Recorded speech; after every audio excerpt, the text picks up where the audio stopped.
ahí? Gustavo está presente. Por acá, sí. Sí, acá estamos. Genial. Bueno, pasamos entonces a la última etapa, al tema de tratamiento de residuos sólidos. Si alguno quiere hacer alguna pregunta, si no, ya ponemos la grabación. Lucía, les cuento un poquitito antes. Dale. Les cuento que, bueno, habíamos invitado, iba a venir un ingeniero que viene trabajando hace mucho tiempo con el tema de residuos sólidos, de compostaje, etcétera, ha diseñado varias plantas, pero bueno, hubo algunos inconvenientes y no pudo participar, así que yo que no es que trabajo muy a menudo con el tratamiento de residuos sólidos, más allá de los generados en el tratamiento de los efluentes líquidos, les cubro este espacio dándoles el material que van a ver, es el material de la clase de la materia, una parte de la clase de la materia de introducción a la ingeniería química sobre ingeniería de sólidos, ¿sí? Sobre ingeniería de sólidos y sobre remediación de suelos en particular, ya que, por supuesto, cuando uno va a tratamiento de residuos sólidos, está las cosas que escuché que comentaba Magdalena, de la segregación de los distintos sólidos, ya sea en origen, que facilita mucho la tarea, o bien cuando se reciben los residuos sólidos en las plantas de residuos domiciliarios y urbanos, la separación cuando se reciben estos residuos, hay varias plantas de separación y reaprovechamiento, pero bueno, además de estos comentarios iniciales, creo que el material, para los que sean ingenieros químicos y ya hayan tenido la materia, bueno, disculpen que van a ver lo mismo, aprovechen a ir haciendo preguntas si quieren o cortando para los que aún no hayan visto el material, bueno, es un material que da bastante información, ¿sí? Y está basado en bueno, ahora lo van a ver. Eso como comentario inicial, nada más. Si quieren hacer alguna pregunta o algo, bueno, después ya dejamos en manos de los presentadores de Aichi. Si les parece, pueden levantar la mano y yo puedo ir cortando el video si les surge alguna duda. Si les parece. Vamos haciendo así. Por mí está perfecto.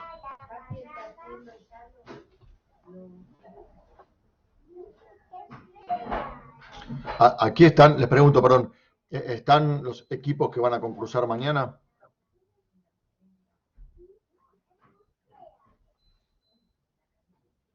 A ver.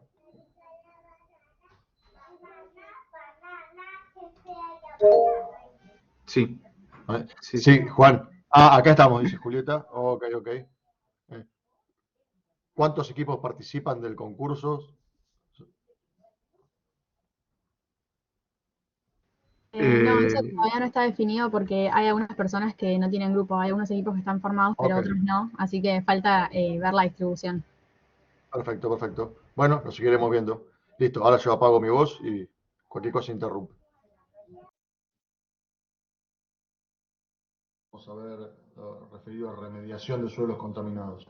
Así como en la clase de ingeniería de aguas vimos las técnicas para depurar el agua y también para potabilizarla, en este caso vamos a ver las técnicas para limpiar el suelo.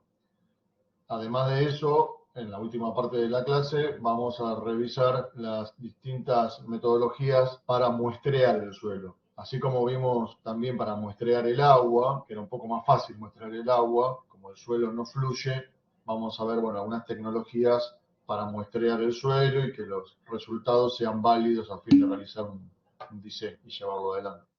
700 years into the future, mankind will leave our planet, leaving Earth's cleanup in the hands of one incredible machine. Personalmente, más allá de haber aprendido estos temas en la universidad, no he trabajado o casi no he trabajado en remediación de suelos, y para aportar a lo que les doy en esta clase, realicé un curso de posgrado de un cuatrimestre en la UTN Regional Buenos Aires con el ingeniero Carlos Gómez, que bueno, se los recomiendo en el caso de que requieran especializarse en la temática. Como siempre, el objetivo final de mantener limpio el suelo se enfoca en proteger la biosfera, tal cual la conocemos, evitar a fin de cuentas la desertificación del planeta Tierra y no necesitar el trabajo de... ¿no? Bueno, los primeros pasos consisten en averiguar las características del suelo y las características del contaminante. Recordemos lo aprendido cuando vimos suelos de los distintos tipos de arcillas, limos, arenas y materia orgánica, que la arcilla tiende a retener mucho más fácilmente los contaminantes, más las molibdenitas, luego las silitas, luego las caolinitas, y que la materia orgánica incluso es más potente que las arcillas, y en combinación con las arcillas forman complejos y tienen efectos quelantes sobre los contaminantes. Así que las sustancias que estén contaminando el suelo pueden estar más fuertemente retenidas en la matriz de suelo, si hay la presencia de arcillas en materia orgánica, y mucho más débilmente cuando el material es más grueso, como ser arenas. Por tanto, la contaminación del suelo puede estar bien absorbida físico-químicamente, puede estar absorbida o fijada químicamente, puede estar disuelta en la fase líquida presente en el suelo, en el agua de una napa, por ejemplo. Incluso cuando haya sustancias relativamente volátiles, van a estar presentes también en la fase gaseosa del suelo. Y por supuesto puede haber contaminantes sólidos que estén presentes como material particulado externo al suelo, pero que esté entremezclado con el mismo. En estos casos va a ser un poquito más complicado que cuando teníamos la depuración de agua, diferenciar claramente cuál es la suciedad más fácil de quitar, la intermedia y la más difícil de remover del suelo. Los compuestos presentes pueden ser inorgánicos como sales metálicas, orgánicos como hidrocarburos u otro tipo de sustancias, y más o menos volátiles. Es importante también conocer la biodegradabilidad de los contaminantes presentes, ya que varios procesos se van a basar en biodegradar esos contaminantes. Y así como en el caso de agua será muy valioso, también lo es en el caso de suelos. Para darnos una idea, los contaminantes volátiles suelen ser sencillos de remover, ya sea por aporte de temperatura, por insuflación de aire, y por supuesto, bueno, hay que tratar los gases que salen, según sea el contaminante. Los residuos sólidos que estén entremezclados con el suelo también pueden ser sencillos de remover, aunque puede requerirse maquinaria pesada para movilizar grandes cantidades de material edáfico, y eso por supuesto es costoso. Dado que el agua de las napas puede bombearse y ser tratada por los mismos mecanismos de depuración de efluente que ya aprendimos, o incluso puede ser biodegradada o tratada químicamente sin retirar la fase acuosa de la matriz de suelo, corresponde situar estos casos en una dificultad intermedia de remediación. La suciedad absorbida físico-químicamente sigue en orden de dificultad creciente, pero intermedia. Por supuesto, si es volátil va a ser más fácil de remover, si es biodegradable va a ser posible removerla biológicamente. O sea que la dificultad no depende solo de cómo esté presente la suciedad, sino del tipo de suciedad. Por último, los compuestos que están quelados o incorporados químicamente en moléculas de arcilla combinados con la materia orgánica, si se desea retirarlos de la matriz de suelo, serán los que presenten una mayor dificultad. Aunque puede llegar a ser que no, si lo que se decide es emplear alguna tecnología del rubro de las SE o solidificación, estabilización, mediante las cuales o bien se fija firmemente el contaminante a la matriz del suelo, o bien se encapsula por distintos mecanismos para evitar que lixivie, que esté biodisponible, que volatilice, etc. Para remediar suelos normalmente deberemos trabajar en conjunto con geólogos, hidrogeólogos, biólogos, químicos, posiblemente edafólogos y o ingenieros agrónomos, lo que, como podemos imaginarnos, lleva a que estos trabajos sean relativamente costosos, sumado a la maquinaria y en ocasiones a la mano de obra intensiva con todo el equipo de protección personal correspondiente. Es importante mencionar que, como ocurre en el caso de tratamiento de efluentes líquidos, la suciedad presente suele no ser una única sustancia, sino un grupo de compuestos diversos, y no va a estar presente solo en fase gaseosa o solo absorbida o solo disuelta en el agua, sino que normalmente la vamos a encontrar tanto en la matriz del suelo como en la fase líquida, como en la fase gaseosa, en varias partes, por lo que deberemos recurrir a tecnologías combinadas. Si hacemos un cuadro resumen de las diferentes tecnologías, diferenciaremos dos aspectos. Uno, la fase en que está presente la contaminación, suelo, napa o fase gaseosa. Y otro que aún no hemos mencionado es dónde haremos el tratamiento, si será in situ o será ex situ, o sea, retirando el material del lugar hacia alguna planta tratadora. Por supuesto, lo más cercana posible al sitio. En muchos casos, la planta tratadora ex situ se construirá a tal fin, en otros será una planta tratadora de existencia previa. La necesidad del traslado del material dependerá de lo que hay en las inmediaciones. Pensemos que podemos estar remediando un suelo que está en medio de la ciudad, en un área protegida u otros casos similares. Más siempre que podamos cumplimentar la remediación in situ, habrá ventajas económicas y ecológicas, teniendo en cuenta, por ejemplo, la menor huella de carbono que correspondería a los traslados de hacerlo ex situ y otros aspectos relacionados. El tratamiento de las emanaciones gaseosas lo estudiaremos en la clase siguiente de Ingeniería del Aire. Revisando ahora los tipos de tratamiento de suelo y de napa, podemos observar que hay tecnologías de contención, 4 en total, algunas que se efectúan de manera definitiva y otras que son transitorias, por ejemplo, para evitar que algún contaminante alcance la napa, mientras se lleva a cabo el tratamiento del suelo contenido.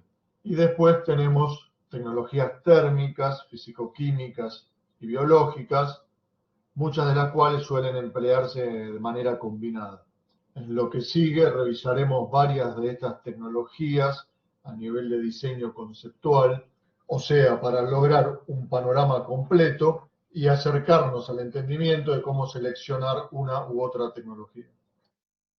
Las opciones in situ, o sea, sin quitar el suelo de su ubicación, tienen las ventajas de no dañar la estructura edáfica, siempre que no se valgan de remover el material del suelo, ¿no? Y de no requerir maquinaria pesada para el movimiento de toneladas de suelo. Como contra, está la dificultad de asegurar una remoción completa de los contaminantes, en parte por complicarse los métodos para lograr mediciones representativas que nos aseguren que fue removido todo el contaminante, ¿no? Todas las estrategias de contención o aislamiento son in situ. El método más sencillo es cuando se cubre con una membrana el área de suelo afectada y luego se coloca sobre la membrana una capa nueva de suelo limpio. Estas tecnologías pueden emplearse cuando se ha establecido que no hay riesgo asociado a la migración de contaminantes hacia fuentes de agua de bebidas, ya sea superficial o subterránea, y solo se busca evitar el contacto físico o la ingestión de los suelos en forma accidental, como puede ser por voladura de los suelos, por acción del viento, el contacto directo con el suelo, la extracción de contaminantes por parte de vegetales que estén allí sembrados y luego sean empleados como comestibles. También la membrana buscan evitar que percole el agua de lluvia, llevando los contaminantes a zonas más profundas del suelo. E incluso se usan para disminuir emisiones no controladas de sustancias volátiles que haya presentes en el suelo, normalmente en conjunto con algunas tecnologías para extraer esos contaminantes volátiles de manera puntual y controlada mientras está colocada la membrana en superficie, ¿no?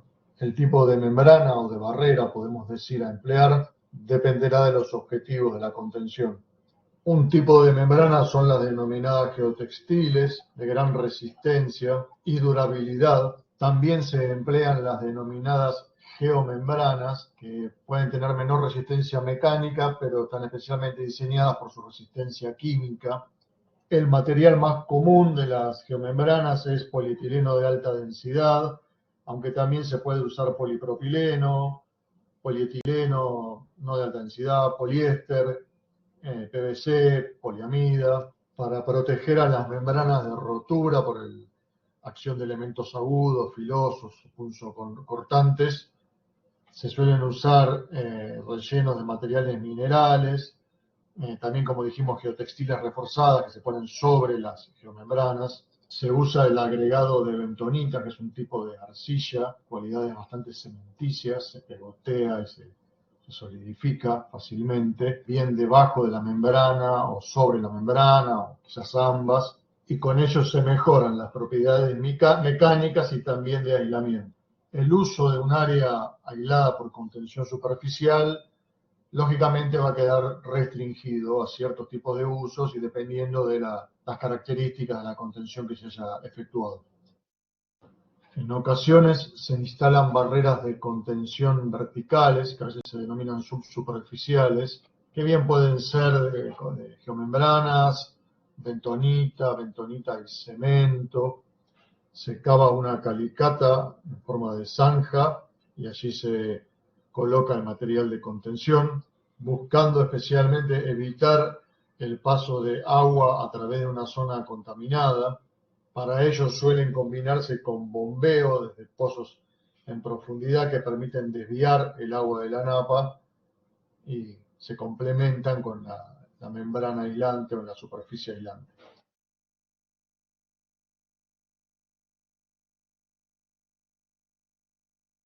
Si el tipo de suelo lo permite, pueden instalarse barreras que no requieren excavación, denominadas tablestacas, que son unas láminas metálicas o plásticas bastante gruesas.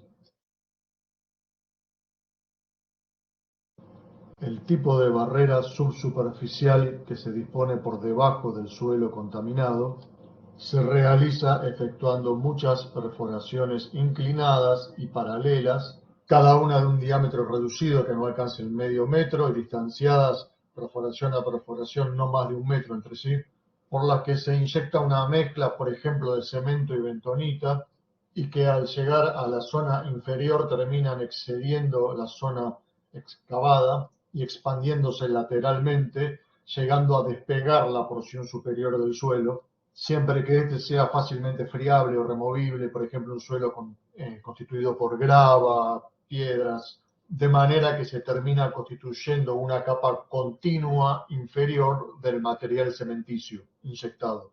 Todas estas contenciones subsuperficiales requieren estar ancladas, o sea, estar en contacto con alguna zona, algún estrato muy poco permeable del suelo, como ser un estrato arcilloso, para de esa manera lograr un gran encapsulado del suelo contaminado, evitando así la migración de las sustancias allí aisladas. Las técnicas de contención pueden emplearse, por ejemplo, para zonas con contaminantes inorgánicos, como ser metales pesados o algunos no metales, que en general en los primeros tiempos van a quedar retenidos en las zonas superficiales del suelo sin haber alcanzado todavía la napa, dependiendo por supuesto del nivel freático. Y como sabemos, estos contaminantes van a tener mayor o menor movilidad según las características del suelo, la permeabilidad, la capacidad de intercambio catiónico, el pH. Normalmente los suelos alcalinos van a retener mucho mejor a los cationes metálicos y los suelos con pHs ácidos van a retener aniones con más facilidad, o sea, van a evitar su movilidad. Y en definitiva, respecto de las técnicas de contención, es preferible su uso de manera temporal, o sea, para evitar la dispersión del contaminante mientras se efectúa otra maniobra de remediación del suelo, más que usar la contención como maniobra final de tratamiento. Por ello, especialmente cuando sean temporarias, este tipo de tecnologías no están limitadas a suelos contaminados con metales, sino que pueden ser usados para retener un contaminante de cualquier tipo mientras se efectúa otra remediación. Veremos ahora las tecnologías térmicas.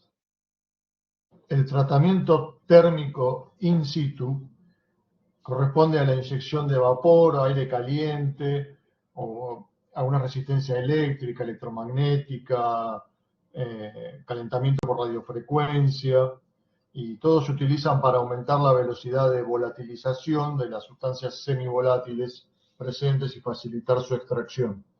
Es importante la recolección de los gases que van emanando para su posterior tratamiento. En el caso de la inyección de aire o vapor se realiza con cañerías insertadas en el suelo de materiales que soportan temperatura. Para el calentamiento electromagnético por radiofrecuencia del suelo se insertan electrodos en zonas limitadas del suelo, o sea, el tratamiento se va haciendo primero en un lugar, después en otro, después en otro. Se le da energía y esto puede calentar el suelo hasta el orden de los 300 grados en la zona donde están los electrodos. El calentamiento por resistencia eléctrica se realiza también insertando electrodos, pero en este caso se hace circular la corriente por ejemplo, suelos arcillosos que tienen agua contenida, con esto se vaporiza el agua contenida entre las arcillas, se producen pequeñas fracturas y se va liberando el material. Se pueden también complementar entre sí las diferentes técnicas de calentamiento del suelo, por ejemplo, combinando la inyección de aire caliente o vapor y los electrodos de resistencia eléctrica para radiofrecuencia, etc. Los tratamientos ex situ, o sea, quitando el suelo de su ubicación original, tienen ventajas y desventajas. Por un lado, permiten asegurar con mayor certeza un tratamiento completo del material. Por otro lado, destruyen la macroestructura edáfica y requieren maquinaria pesada para el socavado y el transporte. Y puede tener alguna complicación cuando se debe transportar el material entre provincias. Hay que revisar la legislación en cada caso. Yendo a las tecnologías térmicas ex situ, debe verificarse que el producto final, luego del tratamiento térmico, sea o no un residuo peligroso y según ello estudiar las posibilidades de movimiento interprovincial en caso de que ello fuese necesario.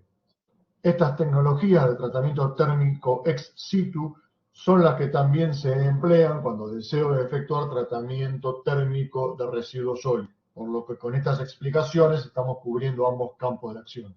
En Argentina, las tecnologías de incineración disponibles se limitan a hornos de lecho móvil, o bien de lecho fijo, o bien el coprocesamiento en plantas industriales, como ser principalmente hornos cementeros. Una de las papeleras con las que trabajo hasta antes de la cuarentena venía enviando los barros, producto de los procesos depurativos de aguas, a un horno de ladrillos. El tema es que hay que verificar que los ladrillos no le exhiben contaminantes, etc. La elección de la incineración es cuando tengo componentes orgánicos peligrosos. Entonces se los incinera en estos hornos a altas temperaturas que van entre los 900 y 1200 grados centígrados en presencia de oxígeno. Las plantas de incineración en general tienen varias etapas, una de preparación de los residuos, las cámaras de combustión propiamente, tienen que tener un sistema de tratamiento de las emisiones gaseosas, eso es muy importante, un manejo de las cenizas, ¿sí? Ya sean peligrosas o no, y además el tratamiento de las aguas residuales que provienen de los sistemas de tratamiento de las emisiones gaseosas. El tratamiento térmico de descontaminación con gas caliente, que sería el primero que figura en la filmina en el recuadro de fondo azul, se emplea principalmente cuando uno quiere recuperar el material sólido presente y puede eliminarse, destruirse el contaminante en fase gaseosa. Estos procesos trabajan a unos 260 grados de temperatura durante un periodo de tiempo suficiente para que se destruya el material en fase gaseosa y después, bueno, puede reutilizarse los restos sólidos. Uno de los empleos de estos mecanismos es en la industria militar, cuando hay residuos, suelos o metales que están contaminados con algunas cantidades de sustancias explosivas, y se emplea la descontaminación por gas caliente, bueno, con todas las particularidades del caso por la presencia de explosivos, ¿no? Pero en definitiva son esas sustancias explosivas las que se destruyen en fase gaseosa. Y luego quedan en el suelo los elementos metálicos, lo que fuese, para reusar. O podemos decir recuperado, ¿no? Un suelo recuperado. El caso de la pirólisis, que aparece en el cuarto recuadro, es un calentamiento a unos 400 grados centígrados en ausencia de oxígeno y con la consecuente producción de coque.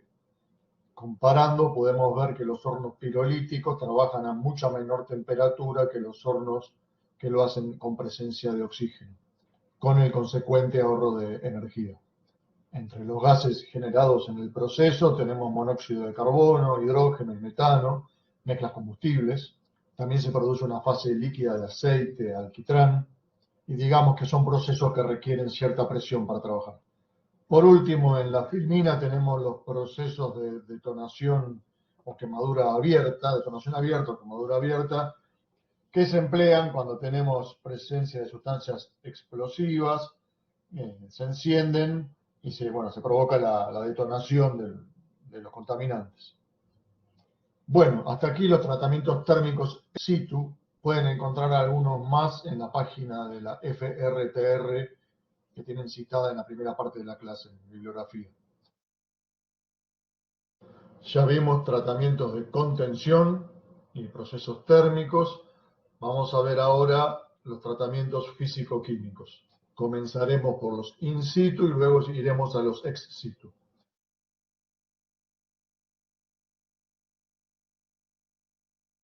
En muchas ocasiones es posible oxidar o reducir compuestos presentes en el suelo para quitarles su peligrosidad o disminuirla.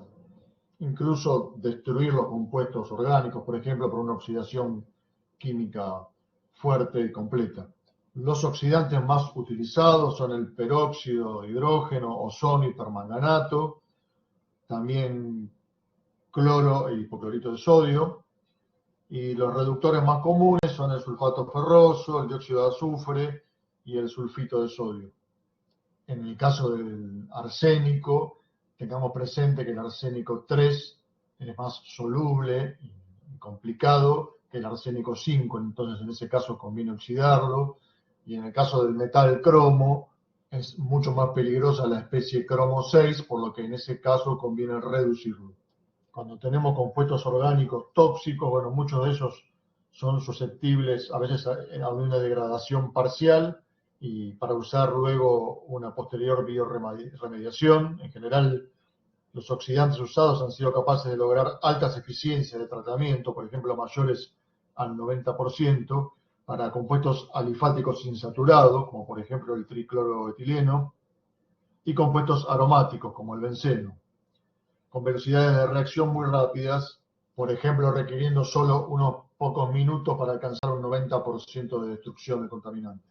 Cuando se usa el peróxido para oxidarse, lo hace en presencia de hierro en el suelo y en pH que van entre 2 y 4. Recordemos la reacción de Fenton, esa misma reacción en la que nos valíamos del poder oxidante de los radicales oxidrilos generados, en la que se emplea.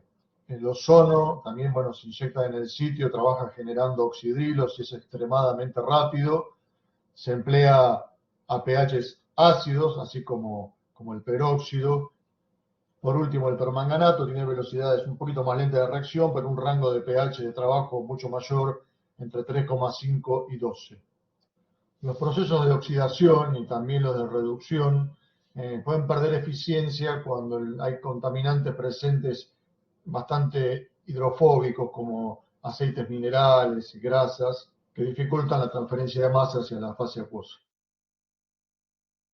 La operación de soil flushing o lavado de suelo consiste en inyectar agua o agua con tensoactivos o agua con un cosolvente como ser etanol para elevar el nivel freático y permitir el lixiviado de los contaminantes, elevando luego el fluido freático por bombeo y enviándolo al tratamiento de fluentes líquidos. El soil flushing se emplea, por ejemplo, para contaminantes inorgánicos, incluidos los contaminantes radiactivos. La tecnología se puede usar para tratar compuestos orgánicos volátiles, combustibles, pesticidas, pero puede ser menos rentable que las tecnologías alternativas para estos grupos de contaminantes.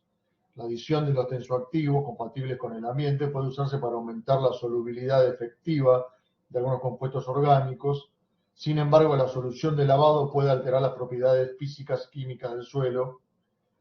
La tecnología ofrece el potencial de recuperación de metales y puede movilizar una amplia gama de contaminantes orgánicos e inorgánicos en los suelos de grano grueso.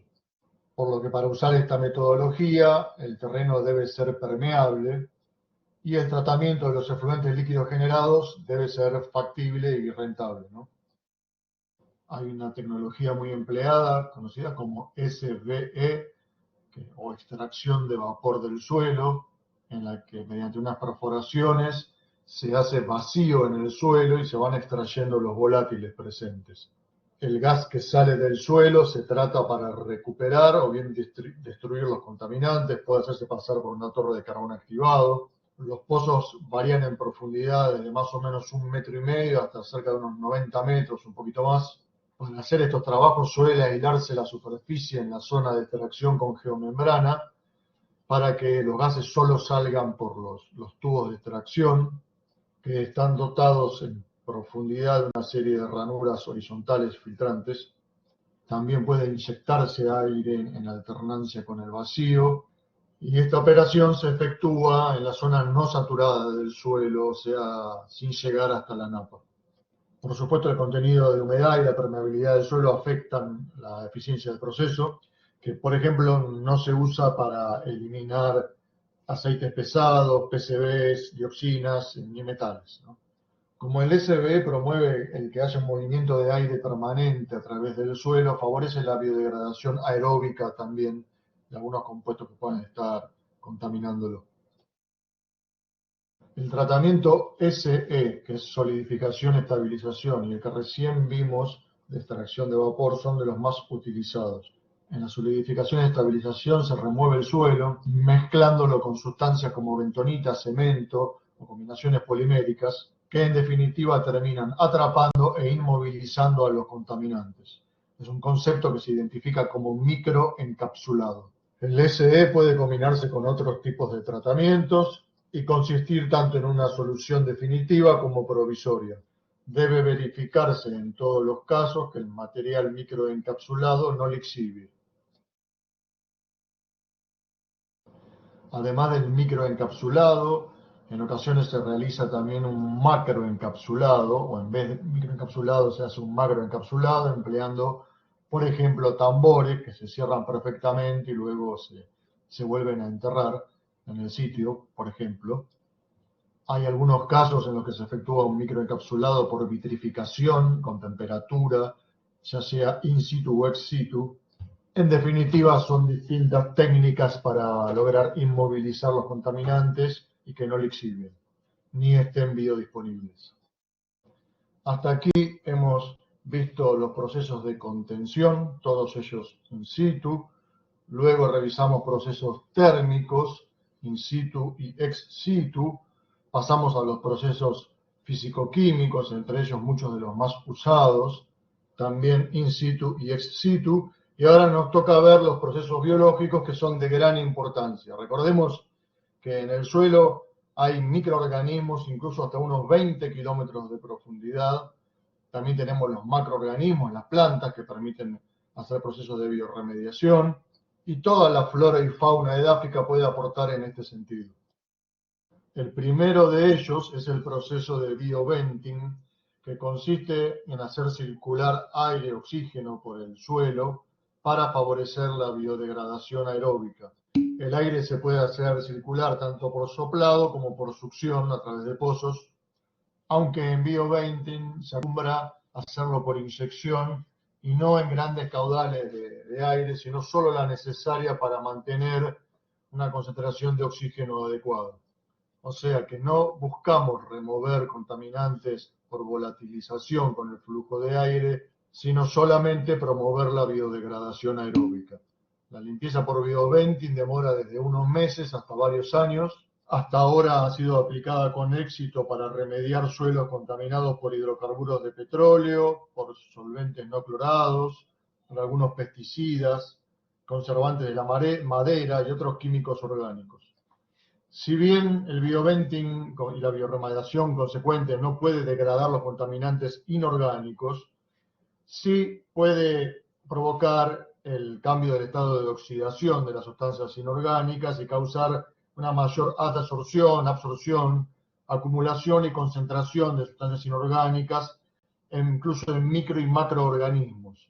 Estas técnicas, aunque todavía son en gran medida experimentales, muestran una promesa considerable para estabilizar o eliminar también las sustancias inorgánicas del suelo. El proceso se efectúa en la zona insaturada, suele complementarse la inyección lenta de aire con una extracción lenta para evitar acumulación de aire en zonas intersticiales. Más allá de que se efectúa en zona insaturada, es necesario que haya cierta humedad en el suelo para que ocurra la biodegradación. Para biodegradar los compuestos clorados presentes, en general es necesaria la presencia de un cosustrato. ¿Recuerdan cuando vimos la pizza sin aceitunas y la pizza con aceitunas? Y bueno, lógicamente en los climas fríos los procesos son más lentos, ¿sí? Porque la biomasa trabaja más despacio. El tratamiento por biorremediación asistida o mejorada emplea los mismos microorganismos del suelo y circula soluciones de agua con nutrientes para favorecer los procesos biodegradativos o bien la inmovilización de contaminantes inorgánicos. Es factible en estos tratamientos emplear también bioaumentación, o sea, agregado de microorganismos, normalmente endémicos capacitados para biodegradar el contaminante específico.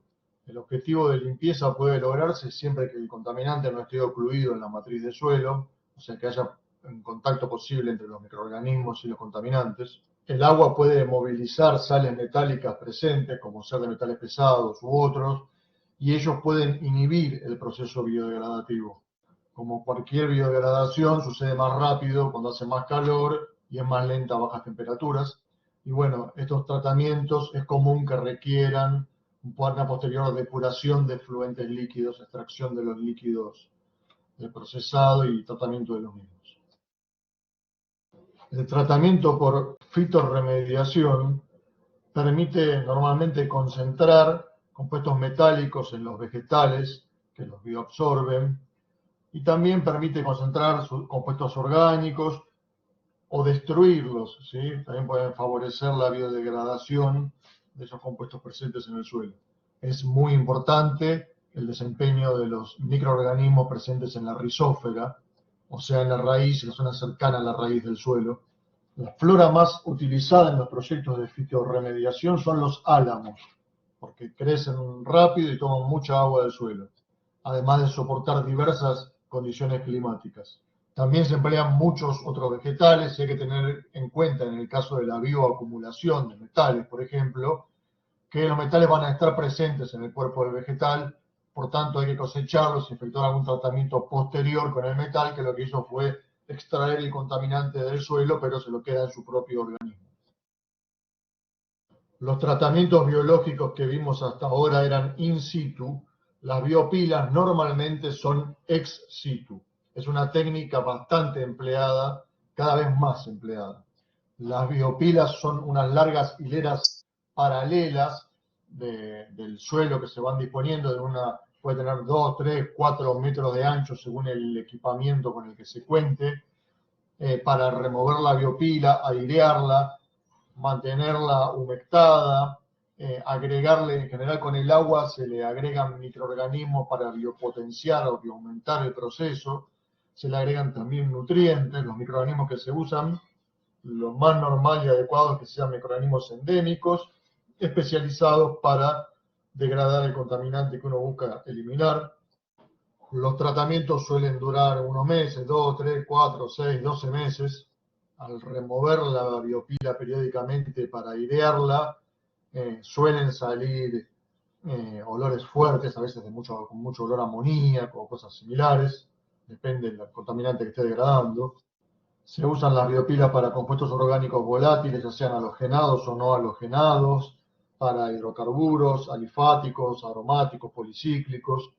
Además de agregar nutrientes, vitaminas y microorganismos, se suelen agregar en algunos casos tensoactivos para favorecer el contacto de los microorganismos con los compuestos hidrofóbicos. Antes de largarse a hacer biopila hay que efectuar las correspondientes pruebas de tratabilidad. Vamos a ver un caso realizado en España ahora en un ratito. Pero digamos está dentro de los tratamientos muy usados actualmente. El land farming, quizás más común de lo que debería en nuestro país, Puede emplearse in situ o ex situ. Normalmente se hace ex situ porque es necesario que la cama donde se hace el lanzamiento esté protegida para que no lleguen lixiviados a la napa. Esto muchas veces no se respeta, pero hay que respetarlo, lógicamente. Se laborea la tierra, se le agrega agua, se le pueden agregar nutrientes para que se vaya degradando el suelo y se vaya aireando. Es un proceso, podemos decir, menos eficiente, menos poderoso que el de las biopilas, pero de características similares. Por supuesto, cuando se efectúa tratamiento por biopila, también hay que cuidar el tema de los lixiviados a la napa. El tratamiento en fase lechada lo que hace es combinar el lodo con suficiente cantidad de líquido y puede ser otras sustancias que se mantiene en reacción, en general en agitación, para ir degradando los contaminantes. Sería como un proceso en fase líquida, ¿sí? Principalmente. Se trata de una tecnología claramente ex situ.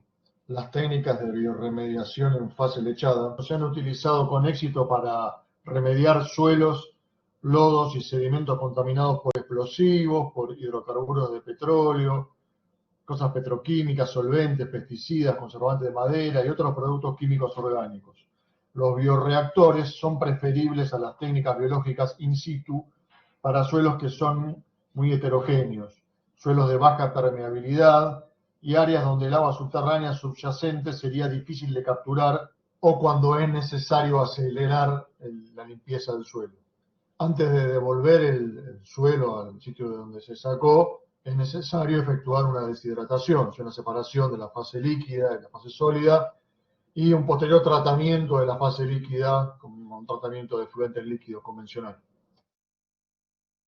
Terminamos con limpieza de suelos y vamos a enfocarnos ahora en el tratamiento del líquido contenido en las napas. Un tipo de tratamiento es el de la barrera reactiva de hierro. Pueden ser algunos otros tipos de barreras, pero esta es la más común. Son barreras porosas de un montón de fierros que, acordémonos que el hierro es uno de los metales que comúnmente se usa como coagulante. El hierro cero sirve también a tal fin. Además, como catalizador de algunos procesos degradativos, de oxidación. Entonces, bueno, es un proceso que según sea el contaminante, a veces se usa para compuestos inorgánicos, para inmovilizarlos, para insolubilizarlos, y otras veces para algunos compuestos orgánicos volátiles, que también favorece la biodegradación de los mismos, además de la oxidación. La tecnología in situ, por lejos más empleada, es la de bombeo y tratamiento, en la cual se extrae agua de la napa, se trata afuera y luego se va retornando al cuerpo de la napa, ¿sí? Por infiltración. A veces se forma un canal superior. Cuando el suelo es de una misma granulometría gruesa, por ejemplo, ser grava o arena, el bombeo va a poder ser continuo y va a ir retirando todo el agua contaminada. Distinto es cuando tengo diferentes estratos con el agua contaminada, incluso especialmente cuando tengo parches de arcilla, que va a tener más fuertemente absorbido el contaminante. En esos casos va a corresponder efectuar bombeos pulsantes, o sea, extraer el agua, el cuerpo de agua, luego dejar que el agua redisuelva, vaya extrayendo los contaminantes del parche de arcilla, mientras se frenó el bombeo, encender nuevamente el bombeo, entonces puede ser algunas horas encendidas y otras horas apagadas o cada día, para permitir que la fase acuosa vaya retirando el contaminante absorbido en el parche de arcilla. Y de esa forma poder terminar de removerlo todo. Cuando tenemos presencia de hidrocarburos u otras fases líquidas no acuosas, que es lo que muestra el cuarto gráfico, el espaciado temporal entre bombeos debe ser bastante mayor, para permitir que huyan los contaminantes que suelen demorar un poco más. El proceso de air sparging y extracción de vapores lo que hace es, cuando yo tengo un contaminante volátil presente en la napa freática, se inyecta aire por debajo de la napa freática para que el burbujeo haga un stripping de los volátiles y luego con vacío se va extrayendo desde la zona no saturada la fase gaseosa presente de los hidrocarburos volátiles. Cuando nos toca insolubilizar metales presentes en el agua de la napa y en el suelo. En general, las sustancias de elección son cuando el metal es plomo, se insolubiliza con cal apagada, con hidróxido de calcio. Cuando es cromo, se reduce a cromo 3 con sulfato ferroso. Cuando es arsénico, bueno, un no metal, como dijimos, se oxida arsénico 5 con aire o con ozono. El zinc se insolubiliza con cal apagada también, al igual que el cadmio, y al igual que el cobre, todos se insolubilizan con cal apagada, y en el caso del mercurio, se insolubiliza con bisulfuro de sodio, ¿sí? Para tener una listita de los contaminantes metálicos y no metálicos más comunes y complicados, y con qué se tratan, a qué se echa mano para tratarlos. Vamos a detenernos ahora para revisar un caso puntual de tratamiento de suelos efectuado en España. Es importante esto porque nos va a permitir tener una mejor idea de los pasos a seguir cuando nos enfrentamos a un suelo contaminado y la necesidad de remediarlo. En este caso, el suelo estaba contaminado con pH, con hidrocarburos aromáticos policíclicos, el naftaleno y sus amigos, digamos, antraceno, fenantreno, todas esas cosas, y se emprendieron estudios para llevar a cabo la bioremediación del suelo. Existen 4 pasos, incluyendo escala laboratorio y piloto, que se llevan a cabo antes de realizar la bioremediación a escala real. Estas etapas son una primera revisión de las propiedades físico-químicas del suelo y la identificación de los contaminantes presentes. En la segunda instancia se efectúa el screening de los microorganismos que pueden biodegradar a el contaminante encontrado, en este caso los pH. Para eso se siembra solución de suelo en una plaquita con un medio que tenga como nutriente único a los pH o bien enriquecida, o eso como corresponda según la técnica biológica empleada. Se detectan cuáles son los microorganismos aptos para crecer en ese medio, los que pueden consumir pH, y se cultivan en laboratorio esos microorganismos en particular para poder biopotenciar el suelo en esos microorganismos. La tercera etapa es poner pequeñas muestras de suelo en frasquitos, que se llama escala microcosmos, aditivadas con los microorganismos que se encontraron, que servían para degradar, y elegir, se separan una cepa bacteriana en cada frasquito, a veces en distintas condiciones, y de los microcosmos, el ensayo de microcosmos, se eligen los microorganismos que mejor han funcionado y las condiciones que mejor han funcionado, incluso agregándole distintos nutrientes, y puede ser algún otro componente como ser tensoactivo para favorecer el contacto entre los pH, en este caso, y la flora bacteriana. En la cuarta etapa se pasa a la escala planta piloto, que son estas pequeñas parcelitas con tierra, en lo que se ensayan si se usaron tensoactivos de distintas marcas, de las que haya disponibles, nutrientes de distintas marcas, siempre trabajando con los microorganismos elegidos, con lo que se haya funcionado bien en la escala microcosmos. Y lo que termine funcionando mejor en la escala planta piloto es lo que se pasa en definitiva a la escala real y con la que se efectúa la biodegradación en el suelo. En las parcelas de planta piloto se efectuó lo que se conoce como bioestimulación mediante el agregado de fertilizantes y surfactantes diversos. La escala real era de unos 900 metros cúbicos de suelo contaminado. En este caso real que estamos viendo, se encontró que unas pseudomonas propias de ese suelo español eran las mejores para degradar el contaminante presente, y la reducción lograda fue en un lapso de unos 161 días, donde se alcanzó más de un 94% de remoción de este tipo de hidrocarburos. Aquí tenemos comparadas las 5 pruebas en escala planta piloto y la muestra en blanco, que solo recibía humedad y aireación. Veamos que usaban distintos detergentes y distintos nutrientes. En las curvas azules se observa la disminución de la concentración de pH, la curva verde punteada es el crecimiento de microorganismos, está medido a cada caso al tiempo cero, a los 21 días y a los 2 meses, a los 60 días. Vemos que las parcelas B3 a B6 son las que mejor ha funcionado el proceso de biodegradación. En la parcela B2 se había agregado solamente el surfactante y en la B1 era la muestra en blanco, como dijimos. Y por un tema de costo de los productos terminó eligiéndose los empleados en la parcela B6, porque todos tenían un rendimiento parecido. En definitiva, eso se empleó a escala real y se obtuvieron estos resultados. A los 48 días y a los 161 días. Bueno, curso hasta acá la parte 2 de la clase de Ingeniería de Suelos. Nos queda la parte 3 de muestreo. Nos vemos, hasta luego. Bueno, ahí terminaba la clase esta.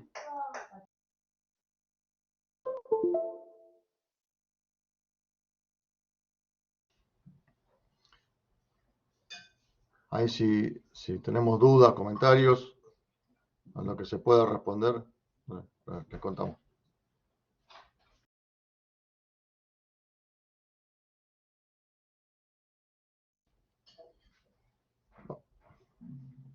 Ok, Juan Gabriel. Saben que este tema del tratamiento de los residuos sólidos, como cuando se trata de efluentes líquidos, muchas veces, la mayoría de las veces, se generan residuos sólidos, se generan barros.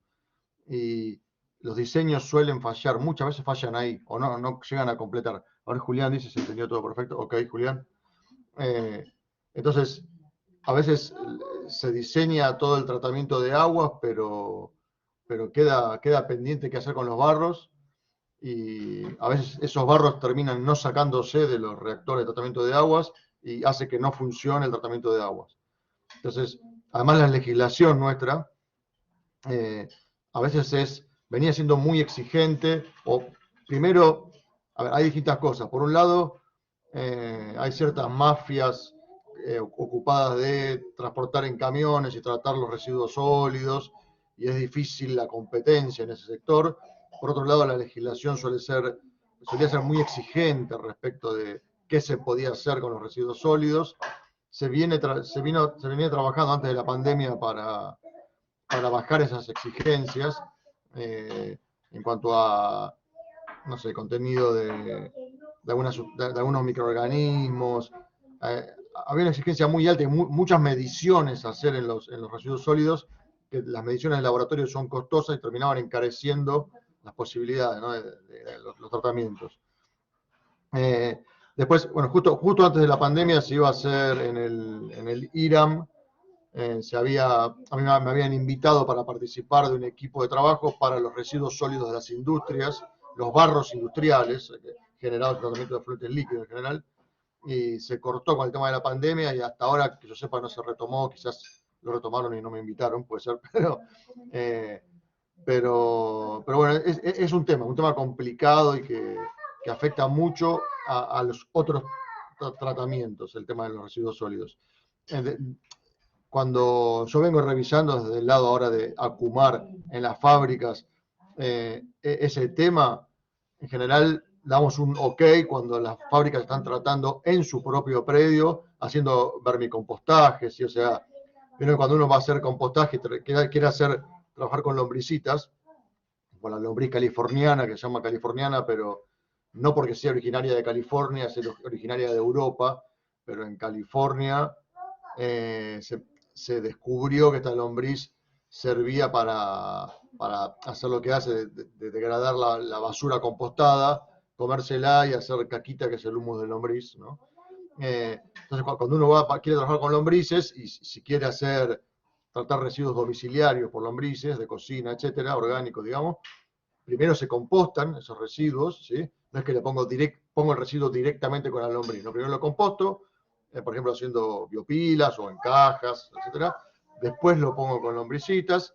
En general se ponen al lado porque la lombriz va migrando solita de una pila a la otra, o en cajas. Hay cajas que se venden, creo que bastante económicas, para poner encimadas, hacer el lombricompostaje en casa, ¿no? Y después, entonces tengo un lugar que estoy compostando, otro lugar que están las lombrices comiéndose el compost, y el otro lugar que tengo ya el humus de lombriz. El humus de lombriz lo voy sacando, dura unos 3 meses con buena actividad, hay que aprovecharlo dentro de 3 meses, y después, bueno, sigo compostando, haciendo ese ciclo de tres zonas, y hoy a la mañana estuve metiendo con mis dedos, estos no porque tengo la mano fracturada, pero esta otra la estuve metiendo en una pila de vermicompostaje, justamente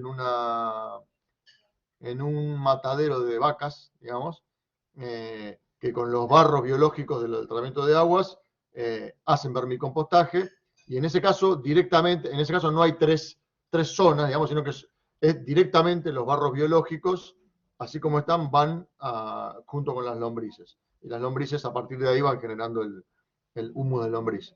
No es que es una cosa siempre automática, a veces que hay que ajustar un poco los nutrientes, la humedad, y controlarlo, pero es una tecnología importante. Y a este lugar de vermicompostaje fui 2 veces. La vez pasada metí la mano y enseguida saqué lombrices. En este caso metí la mano y sacaba otros bichos, pero lombrices no encontré. A veces las lombrices migran a otra zona de la biopila, ¿sí? O a la biopila de al lado, etc. Okay. Yo te quería preguntar, Gustavo, respecto a lo que hablabas antes, de si esto de que las normativas son muy exigentes es el caso de la biomasa. Como que tengo entendido que tiene muchas aplicaciones, pero que no está tan instalada en la industria, ¿puede ser? La biomasa justamente está generada en los tratamientos biológicos de aguas, Lucía. Claro. ¿A qué biomasa? No, como en general, o sea, en algunas materias estuve viendo que tiene aplicaciones, por ejemplo, se puede usar como combustible o es una fuente de energía renovable, pero tal vez no la escucho nombrar tanto, o sea, me estoy enterando recién ahora, no es como la principal. Ok. Necesito que aclaremos a qué nos estamos refiriendo como biomasa. Digamos que biomasa es toda la materia viva, es biomasa. Bueno, Okay. claro, no. ¿A qué nos referimos como? Me refiero, claro, por eso sonaba el término. Los que, o sea, cuando usamos los residuos forestales, por ejemplo, y eso, y Sí. y se arma el tipo, Se arman pilas. que se usa como fuente de energía, puede ser. Sí, se puede, digamos, los residuos forestales tienen madera, tienen material celulósico que uno lo puede quemar, como la leña, Claro. digamos. ¿Sí? Estos materiales, los residuos de hojitas cortadas, ramas, cosas, etcétera, se usan para hacer compostaje. El ingeniero que iba a venir a dar la charla, que no pudo venir, tiene un proyecto desarrollado cerca de Pilar, o sea, en una zona de campo cerca de Pilar, armó un campo escuela de compostaje y vienen trabajando incluso con las máquinas, varias de las máquinas, no todas, que usan para voltear las biopilas, etcétera, las construyeron ellos a partir de restos de coches, así. Y armaron cosas, creo, trabajando con personas que están privadas de su libertad, en prisión, que trabajaron para armar estas máquinas. Bueno, toda una cosa bastante interesante. Y hay que regular sobre todo la relación carbono-nitrógeno que uno pone en la biopila. ¿Sí? Cuando yo explicaba en el video que cuando se voltean las biopilas a veces sale mucho olor amoníaco, es porque hay demasiado nitrógeno, porque no se agregó suficiente materia carbonácea para que trabaje bien el asunto. Porque me ha pasado de estar en lugares con biopilas, cuando pasa la máquina y no poder respirar por el olor amoníaco que sale. Eso mucho amoníaco además, mucho nitrógeno además. Entonces, se busca que los nutrientes, la relación carbono-nitrógeno esté equilibrada, se busca también que haya cierta estructura para que no se apelotone la biomasa y pierda aireación, digamos, que pierda esa esponjosidad. Se busca mantener la humedad. En el trabajo de compostaje hay momentos de mayor temperatura, una fase térmica, ¿cómo se llama? Bueno, una fase que se calienta mucho, 70 grados, no sé por el estilo. Esto sirve también para matar bastantes bichitos patógenos. Pero después, bueno, perdón, tu pregunta, yo me fui un poco por la rama, Lucía, contando cosas. Tu pregunta había ido al uso a la legislación, cómo permite o no el usar biomasa para, ¿no? Claro, o sea, si era por algo de la legislación o si era que por ahí hay otro tipo de, no sé, de combustible o material que está instalado y que el propio mercado, por así decirlo, no lo usa por eso. Okay. Hay una parte que no es por legislación, sino es por desconocimiento, porque la gente no termina de cerrar el ciclo de qué hacer con. Para usar como combustible la biomasa, el principal uno lo puede usar, y ahí no hay mucho tema de legislación. La legislación entraría en si hay contenido de azufre, por ejemplo, importante. Pensemos que hay azufre en algunos aminoácidos, hay azufre en varios lados orgánicos, que termina generando emisiones de los SOX, ¿sí? SO2, SO3, etcétera, gases azufrados, que acidifican, generan lluvia ácida, son tóxicos, etcétera. Por ese lado, uno diría, tengo que tratar los gases emitidos por la combustión o por algún otro lado de emisión de gases, pero si no, la biomasa puede utilizarse. El problema está cuando tiene humedad. En una planta, en una papelera, probaron de usar la biomasa, las bacterias y las cosas sacadas del tratamiento biológico de aguas para poner en la caldera, y cuando la pusieron, la habían deshidratado, pero el deshidratado que se hace en fábrica, en general no es que lo lleva a humedad cero, le queda un montón de humedad, uno tiene un barro, lo agarrás sólido, pero hay un montón de agua igual, como nosotros que somos sólidos, digamos, pues tenemos, ¿cuánto? Un 70% de agua o más, ¿no? Ok, pasa eso. Entonces, como el calor, ¿cómo se llama? El calor latente del agua, ¿sí? Por un lado, el agua tiene un CP importante, un calor específico, un calor latente importante de evaporación, y cuando yo quiero usar esa biomasa, como si quiero usar leña húmeda, digamos, es lo mismo, ¿no? Para una caldera, que es lo que ellos hicieron, gastaban un montón de energía para llegar a que esa biomasa les termine entregando calor, ¿sí? Entonces la humedad, el contenido de agua en la biomasa es un gran problema, por lo que es necesario que esté suficientemente deshidratada la biomasa. Si la puedo dejar secar bien, sí, es útil, por supuesto. ¿Sí? Técnicamente, digamos. Perfecto. Muy claro, gracias. Buenísimo. ¿Más dudas? ¿Alguien quiere poner? Hoy me quería traer lombrices, pero ya le digo, no encontré ninguna. Le dije al del frigorífico, ¿me regalas unas lombrices?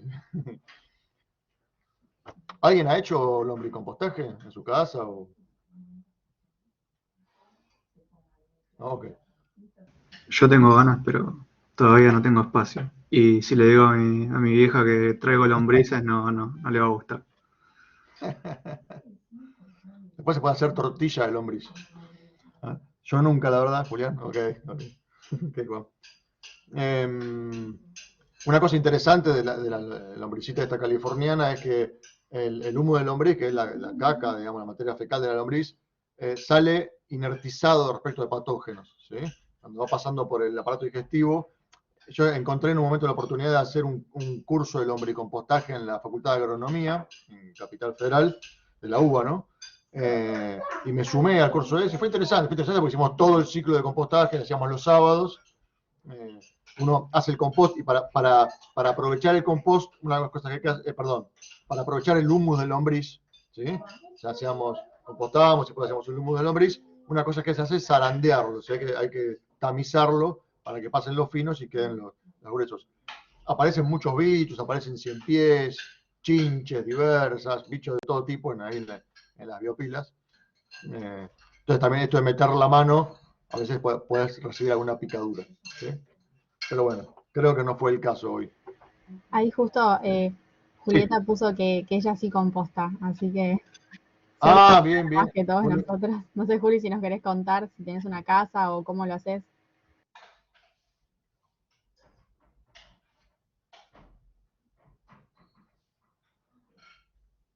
En el patio de casa, buenísimo.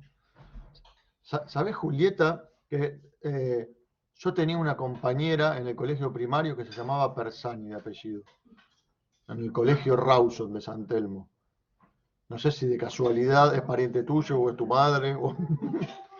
Si fue al colegio Rawson, en el colegio primario, puede haber sido compañera mía.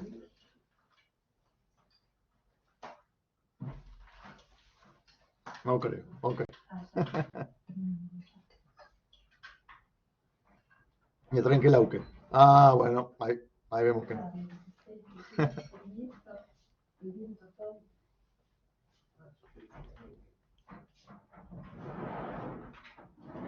Hola, ¿se me escucha? Sí.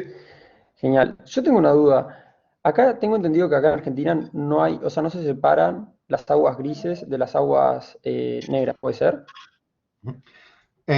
Depende de la provincia. A ver, por ejemplo, hace un año y medio me tocó, me pidieron ayuda en el Poder Legislativo de Radatili en Chubut, porque querían implementar, forzar desde el Estado, digamos, a que se implemente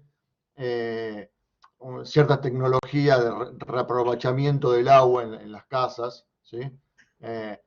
Y parte de lo que era importante en esa separación, en ese reaprovechamiento del agua, era esto que vos decís, que estén separadas las aguas grises de las aguas negras, o sea, los efluentes del baño que vayan a un reactor anaeróbico, un pozo ciego, algún tipo de tratamiento, y no rehusar esas aguas así como están, pero las aguas grises sí pueden ser más fácilmente depuradas, digamos, para ser reutilizadas.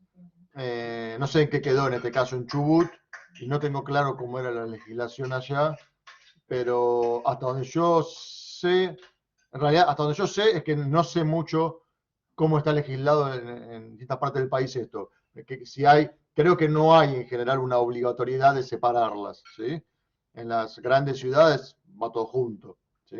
Pero sería muy importante, eh, el, si uno está, no sé, de campamento o vivís en un lugar más metido en el campo, es importante poder separar las aguas grises, que además se generan en puntos separados, ¿sí? En la cocina, separarla de las aguas negras.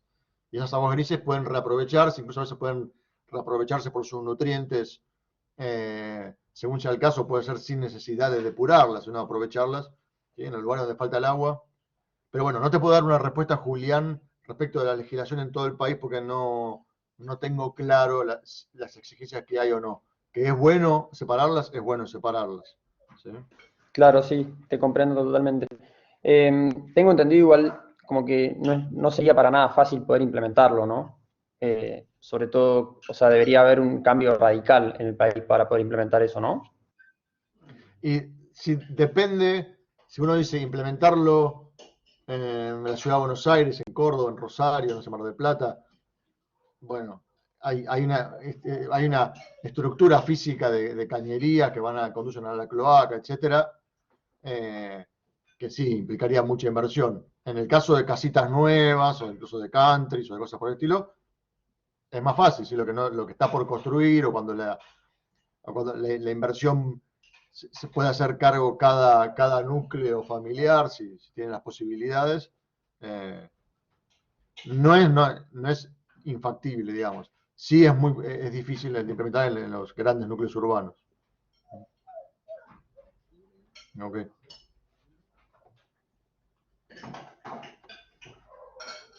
Y, es importante, esto viene el concepto de huella hídrica, que, vemos, Julieta, acá en una ciudad satélite, vos decís por Trenquelauquen, Julieta, ok, se intentó implementar. Bien, bien. ¿Y cómo está funcionando, Julieta? Pero ambas redes se conectaron a la... parecido a lo que contaba Magdalena cuando hablaban de la segregación de residuos sólidos, que uno los separa y después ve que viene el camión de la basura y los mezcla todos, ¿no? Que te sacan las ganas de decir, ¿para qué? ¿Para qué los separes y pues los mezclan todos? Acá como algo parecido, se terminaban juntando. Ok, ¿saben? Me ha pasado hace bastantes años, cuando trabajaba supervisando plantas de tratamiento de efluentes en una consultora privada, había habido un tema en un barrio privado, no recuerdo, zona Tigre, por esa zona norte, digamos, y cuando se cavó para hacer algo y el caño de la cloaca, el caño del cloacal pasaba por encima del caño de agua potable, cosa que está mal. En general, primero los caños hay que protegerlos. Cuando uno entierra un caño hay que se le ponen ladrillos encima, se le ponen cosas para que cuando uno mete la pala no los rompa. Y hubo una pequeña rotura, pero rotura al fin, que hacía que el agua cloacal se mezcle en parte con el agua que estaba pasando por el caño de agua potable.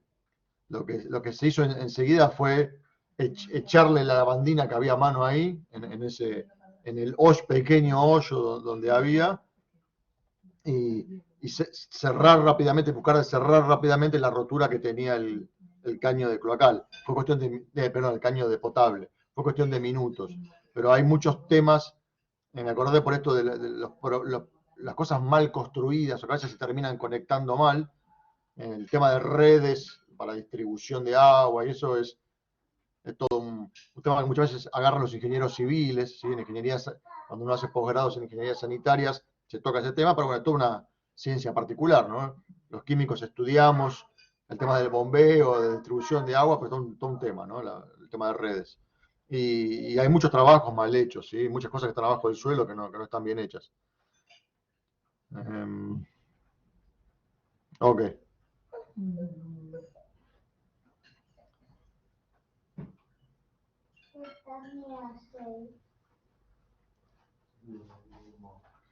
Bueno, no sé si tenemos.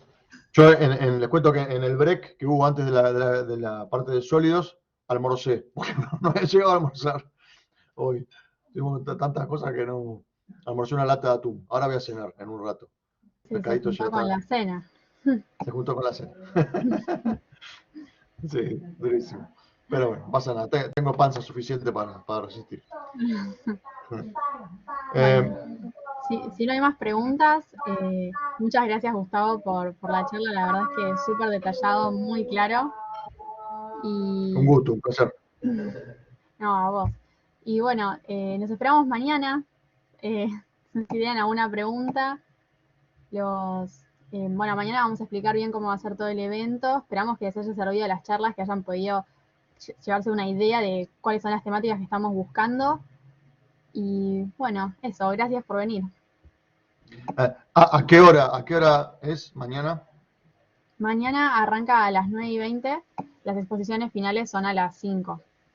Genial, genial. Para el jurado. Después les vamos a mandar igual un mail. Bueno, muchas gracias.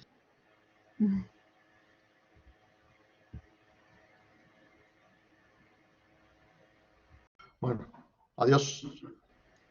Chao, Gustavo, gracias. Chao. Chau.